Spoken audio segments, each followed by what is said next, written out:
A trajetória de um homem que saiu do sertão profundo de Pernambuco, fugindo da miséria extrema, para ocupar o cargo mais alto da República por 3 vezes, é, sem dúvida, uma das epopeias mais improváveis da história moderna. Imagine um menino que conheceu o desespero da fome de perto, que muitas vezes não tinha sequer o que calçar e cujo destino parecia traçado pela escassez absoluta, transformando-se décadas depois em um líder global respeitado, capaz de influenciar os rumos da economia e da geopolítica mundial. Esse contraste abismal entre o chão batido de Caetés e o mármore do Palácio do Planalto não é apenas uma biografia política de sucesso, mas um espelho das contradições e das transformações profundas do próprio Brasil ao longo do último século. Tudo começou em 1945, no pequeno distrito de Caetés, em Pernambuco. O Luiz Inácio da Silva nasceu como o 7º filho de uma família de agricultores analfabetos que lutavam diariamente contra a aridez da terra e da própria vida. Em um cenário onde a terra seca raramente oferecia o suficiente para o sustento diário, a figura central de sua infância foi Dona Lindu, com o marido ausente que havia partido para tentar a sorte em São Paulo meses antes de Lula nascer. Ela personificou a força e a resiliência necessária para manter a família unida diante do caos. Dona Lindu era a âncora moral de uma prole numerosa, ensinando com seu exemplo silencioso que a dignidade não dependia da riqueza material, mas do caráter e da honestidade inabaláveis. Foi sob sua proteção ferrenha que o pequeno Lula enfrentou os primeiros anos de privação severa. E antes que a necessidade urgente de sobrevivência forçasse a família a um movimento desesperado, a migração para o sul. Aos 7 anos de idade, Lula subiu em um caminhão pau de arara para uma jornada exaustiva e empoeirada de 13 dias rumo ao sudeste. Essa travessia, que cortou o coração geográfico do país de norte a sul, marcou o fim definitivo da infância rural e o início de uma vida de lutas urbanas em um ambiente estranho e hostil. Já no estado de São Paulo, estabeleceram-se inicialmente na cidade portuária de Santos. Para ajudar no sustento da casa e aliviar o fardo imenso sobre os ombros da mãe, o menino trabalhou como engraxate, vendendo brilho nos sapatos de quem tinha mais posses, e como vendedor ambulante incansável de laranjas e tapiocas. Cada moeda conquistada nas ruas era um tijolo fundamental na construção da sobrevivência familiar. No entanto, a vida na Baixada Santista era apenas o prelúdio para o verdadeiro destino que o aguardava no coração industrial do Brasil. O grande ABC paulista. A grande virada na vida de Lula veio através da oportunidade rara de educação técnica. O curso de torneiro mecânico no Senai foi o divisor de águas fundamental, que o transformou de um trabalhador braçal, não qualificado, em um operário especializado com uma profissão definida. No calor intenso das fábricas e no barulho constante das máquinas pesadas, ele encontrou não apenas uma fonte de renda, mas uma nova identidade social. Contudo, o ambiente industrial daquela época também deixou marcas físicas e psicológicas indeléveis. Durante um turno de trabalho pesado na metalúrgica Independência, em uma madrugada fria, um acidente terrível resultou na perda do dedo mínimo de sua mão esquerda. Aquela cicatriz, longe de ser um estigma de vergonha, se tornaria no futuro um símbolo visual potente de sua conexão direta com a classe trabalhadora, uma prova física irrefutável de que ele conhecia as dores, os sacrifícios e os riscos diários do chão de fábrica. Curiosamente, Lula não nasceu com um ímpeto ativista ou político imediato. Seu despertar para a consciência de classe foi gradual e fortemente influenciado por seu irmão mais velho, Frei Chico, que já militava clandestinamente em movimentos sindicais e políticos de resistência. Mas foi uma tragédia pessoal profunda que rompeu definitivamente sua inércia política, a morte prematura de sua primeira esposa, Maria de Lourdes, e de seu primeiro filho durante um parto complicado em um hospital público precário, gerou uma revolta silenciosa contra as injustiças e a falta de assistência básica para os mais pobres. Esse luto transformou-se em um combustível poderoso para a ação coletiva. Sob a tutela e o incentivo constante de Frei Chico, ele finalmente ingressou no Sindicato dos Metalúrgicos de São Bernardo do Campo, onde sua capacidade natural de comunicação e sua empatia genuína com os companheiros de trabalho o levaram rapidamente à liderança e, posteriormente, à presidência da prestigiosa entidade. Entre os anos de 1978 e 1980, Lula liderou paralisações históricas que desafiaram abertamente a estrutura repressiva da ditadura militar brasileira. No estádio da Vila Euclides, adiante de dezenas de milhares de operários que pararam a produção industrial do país, sua voz firme tornou-se o trovão que exigia melhores salários, direitos trabalhistas fundamentais e o retorno urgente da democracia. Ali, ele deixou de ser apenas um líder de categoria para se tornar um fenômeno nacional. Percebendo que a luta sindical isolada tinha limites claros, ele uniu forças com operários, intelectuais de esquerda e militantes das comunidades de base católicas para fundar, em 1980, o Partido dos Trabalhadores. O PT nasceu como uma alternativa democrática às elites tradicionais, consolidando Lula como uma das figuras centrais e mais carismáticas na campanha das diretas já, lutando incansavelmente pela redemocratização que o povo brasileiro tanto ansiava e merecia conquistar após anos de sombra.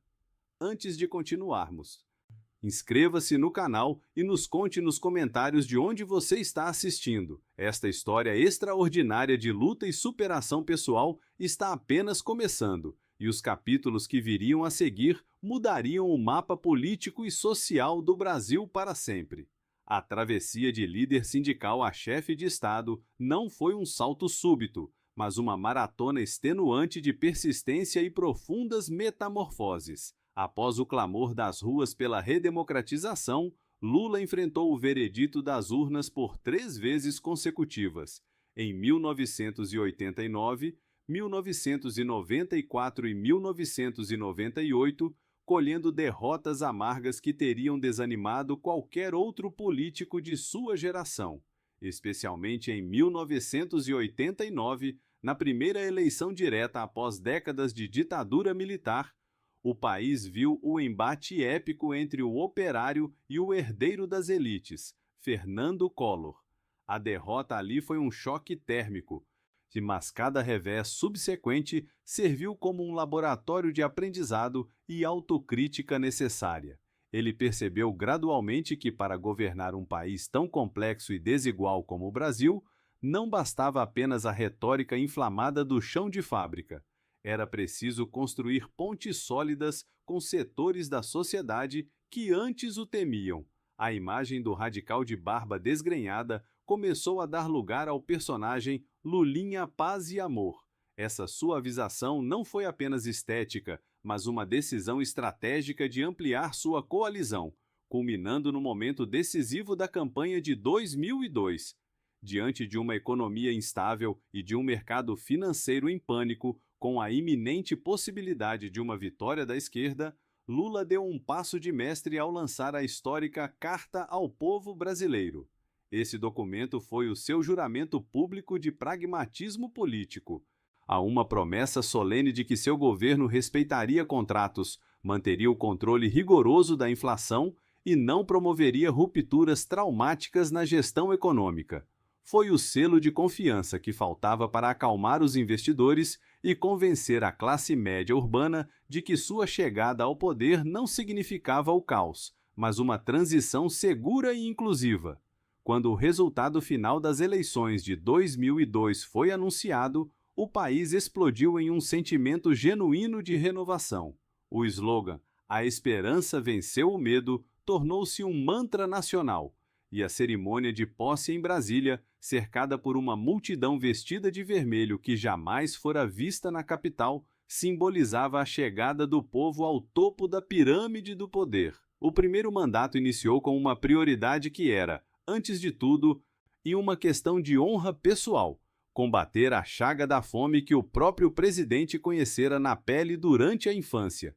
O programa Fome Zero nasceu com grande ambição ética e evoluiu para o Bolsa Família, uma unificação pioneira de benefícios sociais que se tornou referência global de política pública para a transferência de renda condicionada.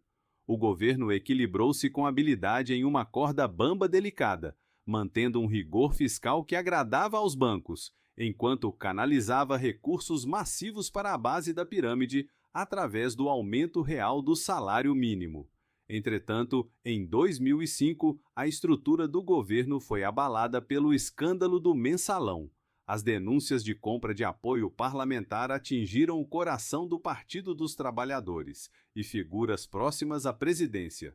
Foi o momento mais crítico de sua trajetória no poder. No entanto, sua extraordinária habilidade política e a conexão emocional com as massas permitiram que ele se desvinculasse pessoalmente da crise, focando na reeleição, que veio de forma avassaladora em 2006.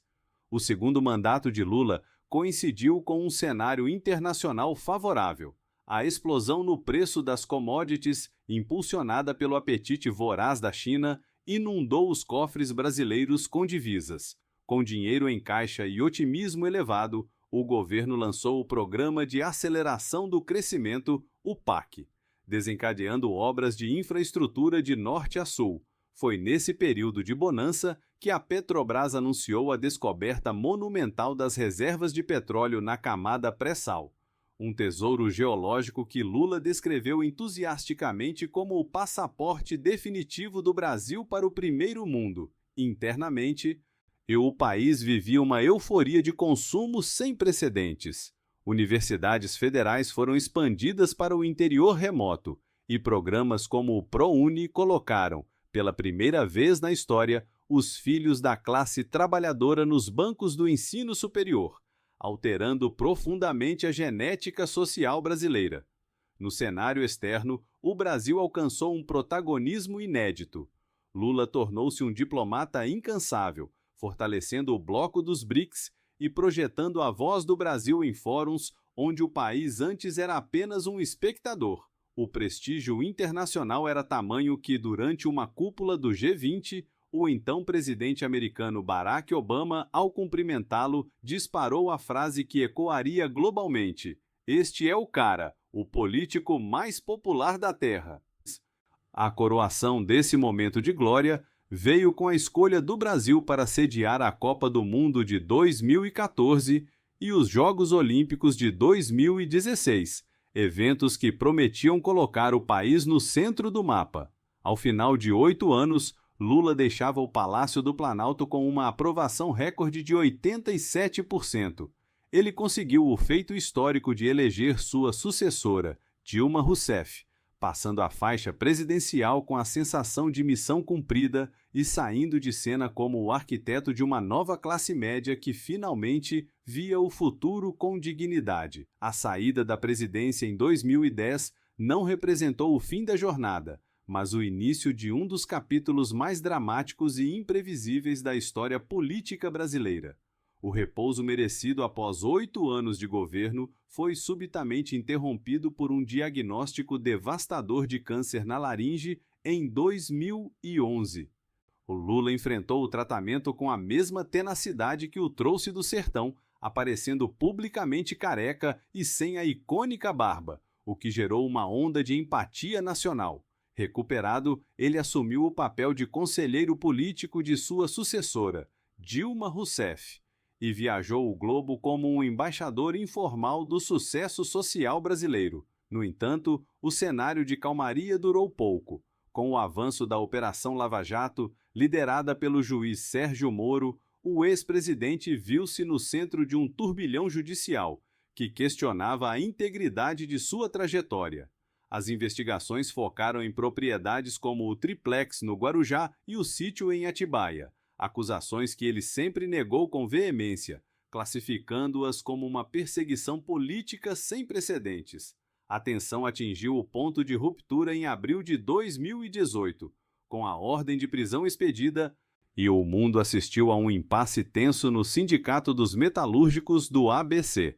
Cercado por milhares de apoiadores que formavam um escudo humano, Lula fez um discurso histórico de despedida, afirmando que suas ideias já estavam plantadas na mente do povo e que ele não se esconderia da justiça. Ao se entregar à Polícia Federal, iniciou-se um período de 583 dias de isolamento em uma cela em Curitiba.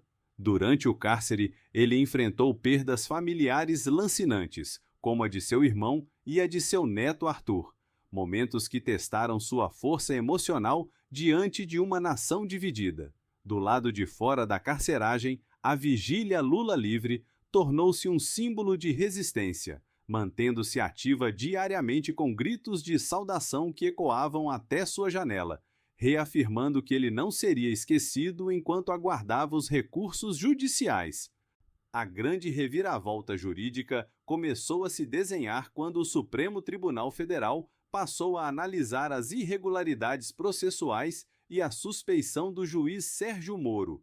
O vazamento de diálogos que sugeriam um conluio entre a acusação e o magistrado abalou a credibilidade das condenações. Finalmente, o STF anulou as sentenças, reconhecendo que Lula não tivera direito a um julgamento imparcial, o que resultou na restauração plena de seus direitos políticos.